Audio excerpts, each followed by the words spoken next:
La Biblia también es la historia de las personas LGBTI. Leer la Biblia con ojos nuevos. La mayoría de las lesbianas y los gays modernos muestran una actitud de temor hacia la Biblia, o más bien no conocen su contenido y creen que la Biblia lo único que contiene son reproches para ellos. Si bien es cierto que la Biblia fue escrita dentro de un contexto cultural patriarcal y heterosexista, el mensaje del amor sin condiciones que nos da Dios en Cristo puede convertirse en el poder de salvación para los gays y las lesbianas, al igual que para los heterosexuales. Una lectura más decidida y dinámica de la Biblia coloca en una nueva perspectiva la vida de los gays, las lesbianas, y sus familiares y amistades. Hoy en día hay un creciente consenso entre estudiosos respetables de las Sagradas Escrituras de que la Biblia no condena este tipo de relaciones. Hasta no hace mucho, las lesbianas y los gays cristianos procuraban demostrar que la Biblia no condena la homosexualidad. Ya es hora de superar esta posición. No es suficiente sostener simplemente que la Biblia no condena a la homosexualidad. También proclamamos que la Biblia es nuestra historia. Abriendo las puertas de antiguos closets/armarios. La teología de la liberación y la crítica feminista bíblica demuestran que, para que la Biblia transmita eficazmente la palabra a todas y todos nosotros, debemos leerla con nuevos ojos desde la perspectiva de los oprimidos. Los relatos bíblicos reviven con nueva pertinencia cuando los leemos desde la experiencia del presente. Pues, si admitimos que las lesbianas y los gays están presentes en la Biblia, entonces acompañan a Moisés y Miriam en el Éxodo y caminan junto a Jesús en Galilea. Aun cuando su sexualidad es silenciada y ocultada, las lesbianas y los gays estuvieron en todas partes siempre. Ha llegado el tiempo de liberar a las lesbianas, los gays y bisexuales bíblicos de los closets armarios donde están encerrados. Esta búsqueda de la verdad acerca de la sexualidad debe superar siglos de silencio de comentarios y análisis de la Biblia. Pero, ¿incluye la Biblia referencias o historias sobre lesbianas y gays que concuerdan con lo que los historiadores y antropólogos conocen acerca de la sexualidad en los tiempos bíblicos? La respuesta es sí. Algunos relatos son irrefutables, unos son fuertemente gay y otros sugieren relaciones sexuales entre personas del mismo sexo. Por ello, la Biblia anima a las lesbianas y los gays para que la abracen con júbilo. Una nación de lesbianas y gays. El libro de los Hechos narra las vicisitudes de los primeros cristianos para predicar y vivir el Evangelio. Hechos 28:31. En el presente, asistimos al surgimiento de comunidades lesbianas y gay que procuran acceder plenamente al Evangelio. Para este propósito, son centrales las historias del apóstol Pedro y el capitán Cornelio Hechos 10, y del apóstol Felipe con el eunuco etíope Hechos 8:26-39. Ambos relatos tienen sus raíces en las profecías de Isaías 56 que proclaman la venida del día en que los gentiles y los eunucos serán admitidos en el pueblo de Dios y sus sacrificios aceptados. La traducción al griego de la palabra hebrea aceptable en Isaías 56:7 aparece en Hechos 10:35. Un evangelio inclusivo y sin ataduras. En la historia con el capitán Cornelio, un gentil, Pedro expresa: ahora entiendo que de veras Dios no hace diferencia entre una persona y otra, sino que en cualquier nación acepta a los que lo reverencian y hacen lo bueno. Hechos 10:34-35. La palabra nación es la palabra griega etnos de la cual derivamos la acepción étnico. Este término refiere a la raza, la cultura o el pueblo. Con ese término, Pedro expresa que son dignos del bautismo todos quienes, en cualesquiera raza, cultura o pueblo, temen a Dios y actúan con rectitud. Ahora bien, ¿la comunidad de lesbianas y gays es un grupo de presión en pro de la conducta homosexual, o es un etnos? En verdad, existen heterosexuales que tienen relaciones sexuales con personas de su mismo sexo, y hay lesbianas y gays que jamás tendrían relaciones sexuales con ninguna. Pues, las lesbianas y los gays constituyen un comportamiento, o son un tipo de personas para quienes la atracción homoerótica es solo una de sus características. Un etnos podría definirse por tener en común una historia, lengua, cultura, instituciones, escuelas, bibliotecas, clubes, iglesias, sinagogas, organizaciones sociales, empresas, héroes, líderes políticos, intelectuales, valores y la capacidad de quienes lo integran para reconocerse mutuamente, aun cuando se está inmerso en la cultura dominante. Si todos estos elementos constituyen un etnos, los gays y lesbianas quedan cobijados bajo el término nación que se emplea en Hechos 10. Pero, ¿qué evidencia existe de etnos de lesbianas y gays en la Biblia? Cientos de años de prejuicios heterosexuales en los estudios históricos y bíblicos hacen más difícil la respuesta a esta sorprendente pregunta. Dios glorifica a quienes son estériles. Analicemos, previamente, el concepto bíblico de inmortalidad, pues las escrituras hebreas no son explícitas ni coherentes acerca del concepto de vida después de la muerte. Un modo de alcanzar la vida eterna es mediante las hijas y los hijos. En los tiempos bíblicos, la mayor desdicha que podía acaecerle a alguien era la exclusión por la propia comunidad cuando se lo condenaba al exilio, al ajusticiamiento público o cuando moría sin dejar descendencia. Pues la prosperidad material y la numerosa descendencia eran signos de la benevolencia de Dios. Salmos 127, 3, 5. 128, 3, 6. Mejor que tener hijos e hijas. En ese contexto, en tanto la dignidad de mujer está unida a la capacidad de dar hijos al marido, la esterilidad es una maldición. La Biblia está colmada de episodios en que las mujeres ruegan a Dios que les conceda hijos. Salmo 113, 9. Génesis 31. 1 Samuel 1, 10. Los profetas de Israel usan esterilidad como metáfora de la lastimosa condición del pueblo de Israel cuando se considera abandonado o maldito por Dios. Pero la conmovedora reelaboración de la metáfora de la esterilidad en el mensaje profético de Isaías 54 revoca la maldición y transforma a Israel en una mujer estéril con muchos hijos. En Isaías 56 el profeta usa la imagen femenina de la esterilidad, el árbol seco, así mismo que la expresión cortado, para los eunucos. El término eunuco, posiblemente, sea un término general para los varones y las mujeres sin descendencia. Deuteronomio 23, 1 es la referencia principal acerca de la exclusión de los eunucos del templo. Levítico 21, 17 afirma que solo pueden acercarse a Dios quienes estén libres de defectos físicos. Esta afirmación excluiría a los eunucos quienes, en las antiguas religiones, eran sacerdotes en los templos, y quizá también a los niños nacidos de relaciones incestuosas. Pero, finalmente, el profeta Isaías 56, 4, 5 proclama: si los eunucos respetan mis días de reposo, y si cumplen mi voluntad y se mantienen en mi pacto, yo les daré algo mejor que hijos e hijas. Les concederé que su nombre quede grabado para siempre en mi templo, dentro de mis muros. Les daré un nombre eterno, que nunca será borrado. Algunos son eunucos de nacimiento. ¿Quiénes eran los eunucos en los tiempos bíblicos? Eunuco pareciera referirse al hombre castrado para que no constituyese un peligro para la realeza femenina. Sin embargo, hay referencias a eunucos que se desempeñaban como funcionarios reales y que, no necesariamente, eran eunucos desde un punto de vista físico. Pues no todos los eunucos mencionados en el Génesis, Isaías, Jeremías, Daniel y el Nuevo Testamento eran varones castrados. El concepto de eunuco es aún más genérico, hasta el punto en que se incluyen también a las mujeres estériles, a los funcionarios gay de cortes extranjeras, a los magos y sacerdotes, así como también a los varones castrados.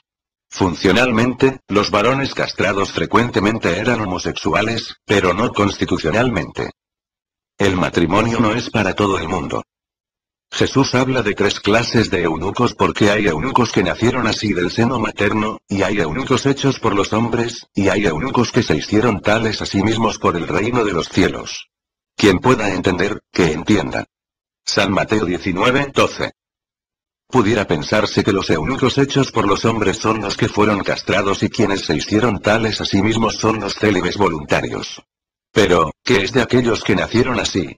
Con esta expresión, Jesús establece claramente que el matrimonio heterosexual no es la norma para todos. Este significativo comentario de Jesús, que admite estilos de vida distintos a los matrimonios heterosexuales, se aplica a las lesbianas y los gays. 2 relatos de eunucos negros, ambos funcionarios reales, ejemplifican la acción redentora de Dios. En Jeremías 38, un eunuco etíope salva la vida de Jeremías, un profeta célibe. Jeremías a su vez le trae al rey un mensaje de Dios, en el cual se explica cómo puede salvarse Jerusalén. En Hechos 8, el apóstol Felipe bautiza a otro eunuco etíope. El eunuco está leyendo Isaías 53, estrechamente vinculado a Isaías 54 y 56, sobre la profecía mesiánica del destino del Hijo de Dios cuya vida es cortada violentamente de la tierra.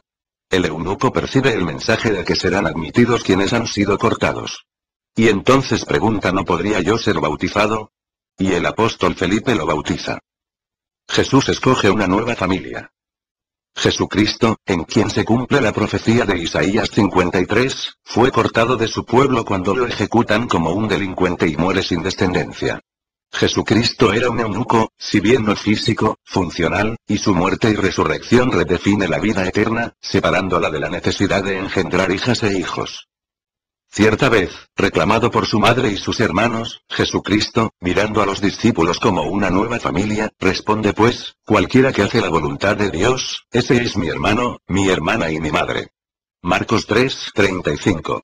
Jesús tenía un estilo de vida marginal. Jesús estableció relaciones con grupos muy diferentes de los que contemporáneamente admitimos como familias. Jesús amaba a Lázaro, María y Marta. ¿Qué llevó a Jesús a una familia compuesta de un hermano y dos hermanas, todos solteros? Dos mujeres estériles y un eunuco es la familia que Jesús escoge. ¿Debemos suponer que eran heterosexuales célibes? ¿Y si María y Marta no hubieran sido hermanas, sino que se llamaban mutuamente hermana tal y como ha sucedido con la mayoría de las parejas de lesbianas a través de la historia? El Evangelio de Juan menciona más de 8 veces al que Jesús amó, llamado también el discípulo amado. Los estudiosos muy pocas veces se detienen a estudiar la obvia relación íntima que Jesús mantenía con otro varón. Si Jesús era gay, o no, la homofobia silencia el tema. En realidad, la Biblia desconoce casi totalmente el ideal de la postreforma que habla sobre los matrimonios heterosexuales, monógamos, románticos y por toda la vida. La Biblia nos muestra el matrimonio como una unión basada en las transacciones comerciales, en la poligamia, la familia extensa, los grupos tribales, el matrimonio de levirato y otros estilos de vida. El prejuicio antimatrimonial en el Nuevo Testamento y el énfasis negativo hacia el sexo de los primeros teólogos son temas bien conocidos por los historiadores y estudiosos de la sexualidad humana. La nueva comunidad cristiana en los Hechos incluye viudas sin hijos, prostitutas que dejaron de serlo, marginados sociales, solteros, gente casada, eunucos, negros, judíos, y gentiles. Los que habían sido excluidos en principio están ahora viendo cumplir la promesa de Isaías 56: mi casa será llamada la casa de oración para todos los pueblos. Relaciones del mismo sexo en la Biblia. La Biblia suministra modelos a las lesbianas y los gays al narrar dos historias de parejas del mismo sexo que, en mutuo compromiso de amor, enfrentan y superan duras circunstancias. El libro de Ruth es una historia de amor, pero no entre Ruth y Boaz. En tanto que Noemí es la protagonista y Ruth la heroína redentora, la relación entre Ruth y Boaz, lejos de ser amorosa, es más bien un asunto de preservación de la descendencia y la tierra de la familia. Pero el relato contiene la más conmovedora promesa de fidelidad personal de toda la Biblia. Ruth le contestó: no me pidas que te deje y que me separe de ti. Iré a donde tú vayas, y viviré donde tú vivas. Tu pueblo será mi pueblo, y tu Dios será mi Dios. Ruth 1:16. Aunque esta promesa se utiliza en las ceremonias matrimoniales entre un varón y una mujer, es promesa entre dos mujeres. Ruth le hizo esta declaración a Noemí, su suegra, cuando su esposo perdió la vida en el campo de batalla. Ruth se casa luego con Boaz, un pariente cercano de ella, y rescata el lugar de Noemí dentro de su propia familia, e incluso teniendo un hijo para Noemí, ¿sostenían Noemí y Ruth una relación lesbiana? No podremos nunca saberlo, pero sí es claro que las dos mujeres mantenían una relación apasionada y de entrega, elogiada por las Sagradas Escrituras, que les duró toda la vida. Unidos en un compromiso de amor. Otro relato bíblico, el de David y Jonatán, ocurre en la época en que la relación varonil entre guerrero y amante era común y, además, noble. El triángulo trágico de pasión, celos e intrigas políticas entre Saúl, Jonatán y David, es una franca expresión de amor entre personas del mismo sexo. Angustiado estoy por ti, Jonatán hermano mío. Con cuánta dulzura me trataste. Para mí tu cariño superó al amor de las mujeres. 2 Samuel 1:26. El autor bíblico, indudablemente, está al tanto de la varonil belleza clásica de David. 1 Samuel 16:12. En este relato de amorosa lealtad. 1 Samuel 18:1-5, con encuentros furtivos. 1 Samuel 20:1-23, 35-42, besos y lágrimas. 1 Samuel 20:41, rechazo al alimento. 1 Samuel 28:32, 34, y el pacto de guerrero y amante que David mantiene hasta la muerte de Jonatán. 1 Samuel 20:12-17, 42. Uno no puede leer esta historia sin deducir que Jonatán era el amor de la vida de David. Los muchos siglos de interpretaciones homofóbicas de la Biblia los mantuvieron ocultos en el closet armario por demasiado tiempo. 2. Preguntas relevantes. ¿Esto es todo? ¿Algunas profecías sobre la esterilidad y los eunucos y 2 relatos de parejas del mismo sexo? Hay otros relatos que los biblistas deberían analizar. ¿Eran gays los eunucos de la historia de José Génesis 39, 45 y del libro de Esther quienes, residiendo en las cortes reales, rescataron a los líderes de Dios? En la parábola de la mujer que tenía 10 monedas y perdió una Lucas 15, ¿son las lesbianas y los gays una moneda gozosamente recuperada de nuestros días? Al presente, admitiendo que las lesbianas y los gays son el 10% de la población, ¿son el diezmo de la humanidad? ¿Son la levadura del pan de las culturas? Un capitán implora a Jesús que sane a un sirviente a quien quería mucho. Lucas 7. La palabra griega en Mateo 8 es país, que significa muchacho esclavo y refiere, usualmente, a una relación homosexual. ¿Por qué Jesús alaba la fe del capitán pero no condena su estilo de vida? El apóstol Pablo expresa antipatía a los heterosexuales incapaces de dominar los deseos sexuales. Al mismo tiempo, su turbulenta vida gira alrededor de hombres Timoteo, Bernabé y Silas. Las diatribas contra sus colaboradores y las iglesias y su incansable celo misionero, ¿eran un intento de reprimir su homosexualidad?